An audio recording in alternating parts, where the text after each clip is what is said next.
All right, everybody. So we ran into a situation here, and I should have seen it coming.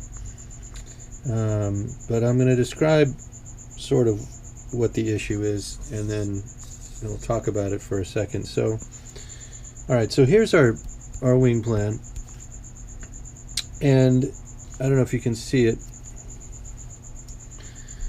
but okay. So this is a 90-degree angle from the leading edge to the trailing edge on the number 2 F1 part, F1 rib. But the number 1 F1, the actual wing root, this is an angle, and what's supposed to happen there is that angle is supposed to match this one. What we have is, obviously there's a tapering that goes on here. This line is tapering narrower toward the rear of the fuselage, and so that angle on the plan, this one, this angle here, is meant to match this angle, but it doesn't. Okay, it just doesn't. So what we had was, after I'd laid up the wings, if we'd have stuck them on there the way that rib is angled, we'd had swept back wings on our airplane. Look at that. That's if we lined that up and placed it on there. We've almost got well, we've got too much angle. Any is too much. This is these wings don't come off at a swept angle. They come straight out. So the cure for that, in this case, as you can see, I built up the rib and created a much stronger angle there from leading edge to trailing edge to follow the taper of that fuselage, that upper fuselage.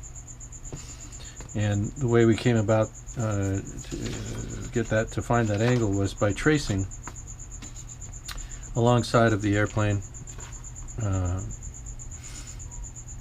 here and here.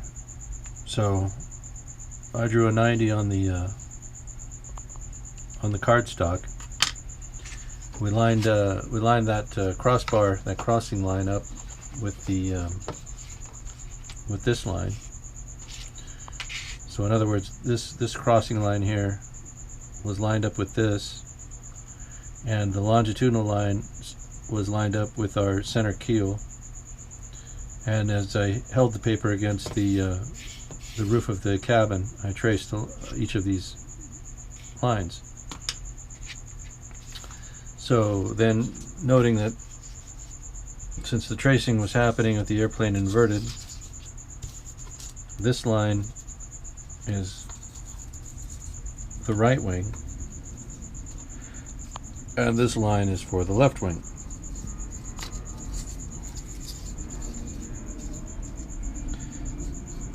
And so what I have here is, the tapered line is the actual line of the fuselage, and the other line was the actual line of the rib. And so this was the shape, this wedge was the shape that I had to cut from our 1/4 inch stock. So once I cut the piece, glued it onto the wing root rib, sanded it a little bit to make adjustment for that angling, and once we achieved a nice straight 90-degree wing situation, we called it good. And then I stacked, as you can see, there's 2 pieces here stacked, one above the other.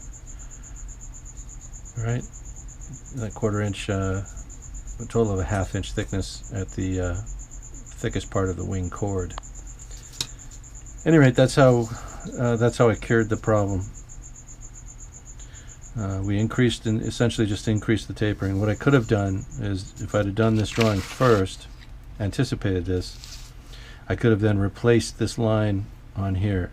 In other words, I could just transferred, by cutting this out, the exact shape of the fuselage, and then transferring that line right onto our plan, and then I would have lined up that wing root rib with my adjusted line, with my drawn in line. And that's if anybody's working on this model or one like it. This is not unique to this airplane, but and engineers can only do so much. They can anticipate a certain aspect of the build. That they've given you the bulkheads and so forth, and they know the size of them, but building techniques, different people doing the actual work of laying these up and making them, you're going to have variables, and then sanding is going to create a variable, and all manner of things will create variables. So the drawings can only, and the engineering can only be so good. This is bound to happen, and what I've done is kind of described a cure for it, a sort of a way to anticipate it and a way to deal with it.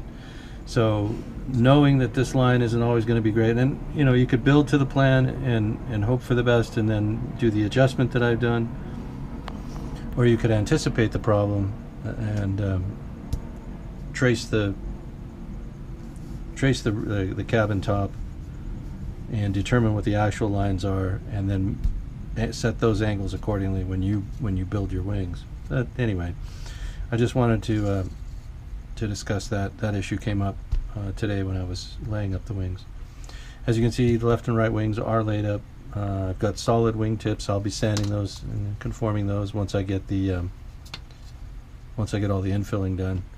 I thought briefly I might just, since it's a flat bottom airfoil, there's no airfoil shaping underneath there, it's just flat bottom. I thought of just sheeting the bottom, but I've just changed my mind. I'm gonna do infill top and bottom like I do.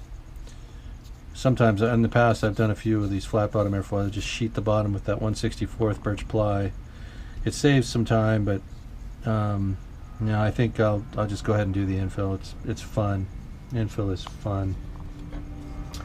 So we'll do that, and then as I say, I'm going to be working on the struts for the floats, attachment struts for the floats to the airplane. Get the wings done, and then we'll work on the wing struts. And really, that'll be the end of fabrication. After that, everything is going to be finish, paint, finish work. So as far as construction and assembly goes, these wings getting laid up and infilled, and then all the struts, and that's it. That portion of the build will be done. We can focus on finishing. So I'm still looking at liveries. I'm still looking at paint schemes and so forth for the Aeronca. The beauty of the internet and the fact that this airplane has been in continuous manufacture, either by Aeronca or, actually I forget, somebody's building them now, even under license. I can't remember which manufacturer it is, but at any rate, these airplanes they're ubiquitous. They're virtually every airfield. There are thousands of pictures of Aeroncas, either on floats or wheeled or on skis or however. So there's no shortage of reference photos and all kinds of paint configurations. So I'm still looking at that. Still haven't quite decided. I know the color. I just don't know exactly how it's going to be striped or how it's going to be applied, and working that out. So, at any rate, here we are. Hopefully, more actual working videos instead of the discussions will be coming soon. I think I do have a video of the layup of the wings. I think that's in the camera now, so I'll be uploading that soon. It'll be one of these three. This will be the third of three that I'll be uploading. Yay, we have more content for the channel. Talk to you later.